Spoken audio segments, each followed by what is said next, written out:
Hello, guys. My name is Ethan Blatz, and today I will be talking about the Boxing Day earthquake. The Boxing Day earthquake was an earthquake that occurred on December 26th in 2004. And the epicenter of this earthquake was off the coast of Sumatra Island in Indonesia.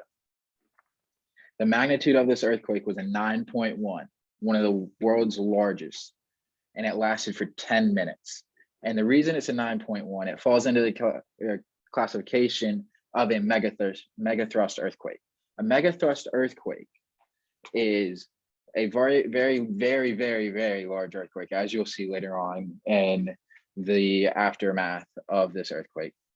Occurs when in a subduction zone and when it meets an oceanic plate and a continental plate. And a subduction zone is when the heavy ocean plate slides underneath the continental plate.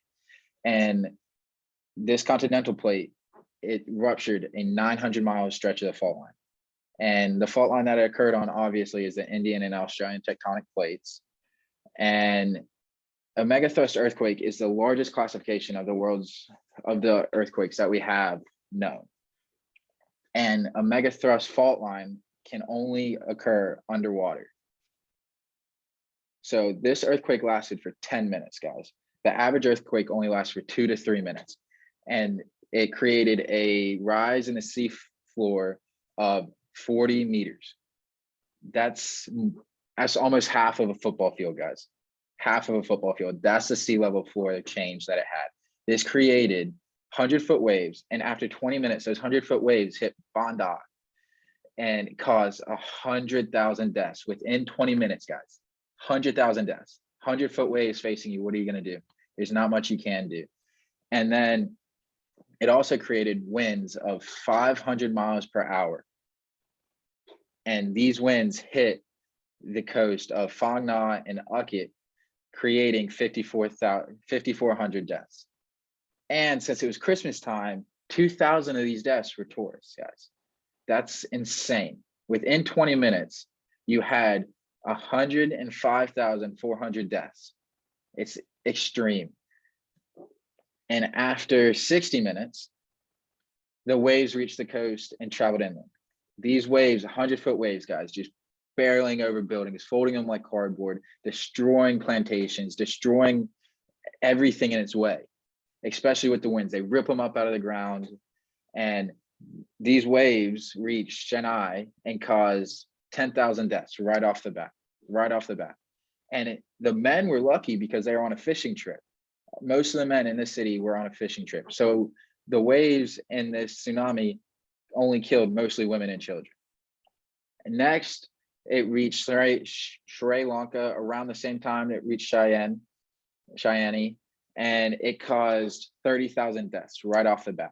And because these waves are pummeling in, these winds are ripping up trees, ripping up plantations, it left 100,000 people homeless.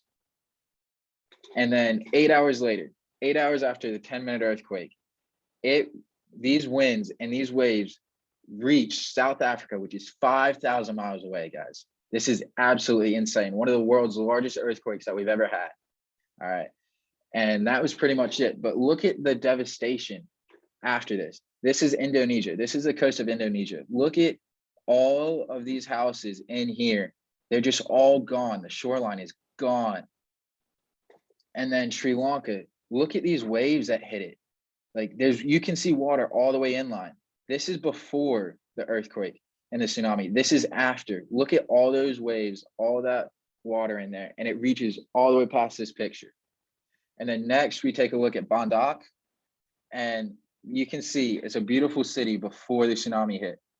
And and as that tsunami hit, everything, you can see the green. There's no more green. There's water in the streets here. And now they've reconstructed, and this is what it looks like afterwards. So in conclusion, everywhere is basically vulnerable to natural disasters. Sometimes not as bad as this one because this is a megathrust earthquake and it's the largest category in the world, and it created a giant tsunami. And to save these lives, early warning is possible. But now back in 2004, they didn't have the social media and the way to reach everyone in the world that we do now. I can make a phone call to a friend in China and he'll pick up like this. Whereas in 2004, they didn't have that reach. So after a 10-minute earthquake, they couldn't notify they couldn't notify Cheyenne, Sri Lanka, South Africa. There was no way to notify them. But now we have the power to. So we can save more lives because of early warning. And lastly, be careful where you go for vacation. I know I just had to throw this in here, but so many tourists died. You saw over 2,000 tourists died because they went to the wrong location for they went to the wrong location for vacation. And now finally, guys, here are all my citations. And thank you guys for listening. And I hope you guys have a wonderful rest of your day.